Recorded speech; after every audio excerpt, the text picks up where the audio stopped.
இன்றைய திருப்பலி வாசகங்கள். பொது காலம் 17ஆம் வாரம் வெள்ளி. புனித லொயலா இஞ்ஞாசி நினைவு. முதல் வாசகம். ஆண்டவர் இல்லத்திலேயே மக்கள் எல்லாரும் எரேமியாவை சூழ்ந்து கொண்டனர். இறைவாக்கினர் எரேமியா நூலிலிருந்து வாசகம். அதிகாரம் 26, வசனங்கள் 1 முதல் 9 முடிய. யோசியாவின் மகனும் யூதாவின் அரசனுமான யோயாக்கீமுடைய ஆட்சியின் தொடக்கத்தில் ஆண்டவர் அருளிய வாக்கு. ஆண்டவர் இவ்வாறு கூறுகிறார்: நீ ஆண்டவர் இல்லத்தின் முற்றத்தில் நின்று கொண்டு அங்கு வழிபாடு செலுத்த வரும் யூதாவின் எல்லா நகரினருக்கும் சொல்லுமாறு நான் உனக்கு கட்டளையிடும் எல்லா சொற்களையும் நீ அவர்களுக்கு அறிவி. அவற்றில் ஒன்றையும் விட்டுவிடாதே. ஒருவேளை அவர்கள் உனக்கு செவி சாய்த்து அவரவர் தம் தீய வழிகளை விட்டு திரும்பலாம்.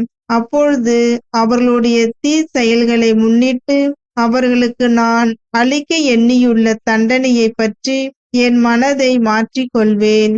நீ அவர்களிடம் சொல்ல வேண்டியது: ஆண்டவர் கூறுவது இதுவே, நீங்கள் எனக்கு செவி கொடாமலும் உங்களுக்கு கொடுத்திருக்கும் என் சட்டத்தின்படி நடவாமலும் நீங்கள் செவி சாய்க்காத பொழுதும் நான் மீண்டும் மீண்டும் உங்களிடம் அனுப்பி வைக்கும் என் ஊழியர்களான இறைவாக்கியர்களுடைய சொற்களை கேளாமலும் இருப்பீர்களாகில் இக்கோவிலை சீலோவை போல் ஆக்குவேன். இந்நகரை உலகில் எல்லா மக்களினத்தார் நடுவிலும் சாபக்குறியாக மாற்றுவேன். ஆண்டவர் இல்லத்தில் எரேமியா உரைத்த இச்சொற்களை குருக்களும் இறைவாக்கினரும் மக்கள் அனைவரும் கேட்டனர். மக்கள் அனைவருக்கும் சொல்லும்படி ஆண்டவர் கட்டளையிட்டிருந்த எல்லாவற்றையும் எரேமியா கூறி முடித்த போது குருக்களும் இறைவாக்கினரும் மக்கள் அனைவரும் அவரை பிடித்து, நீ கண்டிப்பாய் சாக வேண்டும் என்று கூச்சலிட்டனர். இக்கோவில் சீலோவை போல் மாறும். இந்நகர் குடியிருப்பாரற்று பாழாய் போகும் என்று ஆண்டவரின் பெயரால் நீ ஏன் இறைவாக்கு உரைத்தாய் என்று கூறி ஆண்டவர் இல்லத்திலேயே மக்கள் எல்லாரும் எரேமியாவை சூழ்ந்து கொண்டனர். ஆண்டவரின் அருள்வாக்கு. இறைவனுக்கு நன்றி. பதிலுரை பாடல். திருப்பாடல் 69. இறை வசனங்கள் 4, 7, 9 மற்றும் 13. பல்லவி. ஆண்டவரே, உம் பேரன்பினால் எனக்கு பதில் மொழி தாரும். காரணமில்லாமல் என்னை வெறுப்போர் என் தலைமுடியை விட மிகுதியாய் இருக்கின்றனர். பொய் குற்றம் சாட்டி என்னை தாக்குவோர் பெருகிவிட்டனர். நான் திருடாததை எப்படி திருப்பி தர முடியும்? பல்லவி. ஆண்டவரே, உமது பேரன்பினால் எனக்கு பதில் மொழி தாரும். ஏனெனில் உம் பொருட்டு நான் இழிவை ஏற்றேன். வெட்கக்கேடு என் முகத்தை மூடிவிட்டது. என் சகோதரருக்கு வேற்று மனிதன் ஆனேன். என் தாயின் பிள்ளைகளுக்கு அயலான் ஆனேன். உமது இல்லத்தின் மீது எனக்குண்டான ஆர்வம் என்னை எரித்து விட்டது. உம்மை பழித்து பேசினவர்களின் பழி சொற்கள் என் மீது விழுந்தன. பல்லவி. ஆண்டவரே, உம் பேரன்பினால் எனக்கு பதில் மொழி தாரும். ஆண்டவரே, நான் தக்க காலத்தில் உம்மை நோக்கி விண்ணப்பம் செய்கின்றேன். கடவுளே, உமது பேரன்பின் பெருக்கினால் எனக்கு பதில் மொழி தாரும். துணை செய்வதில் நீர் மாறாதவர். பல்லவி.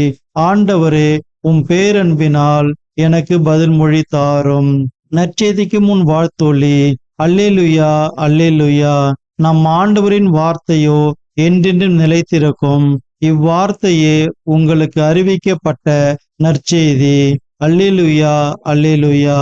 நற்செய்தி வாசகம். இவர் தச்சருடைய மகன் அல்லவா? எங்கிருந்து இந்த ஞானம் இவருக்கு வந்தது? மத்தேயு எழுதிய தூய நற்செய்தியிலிருந்து வாசகம்.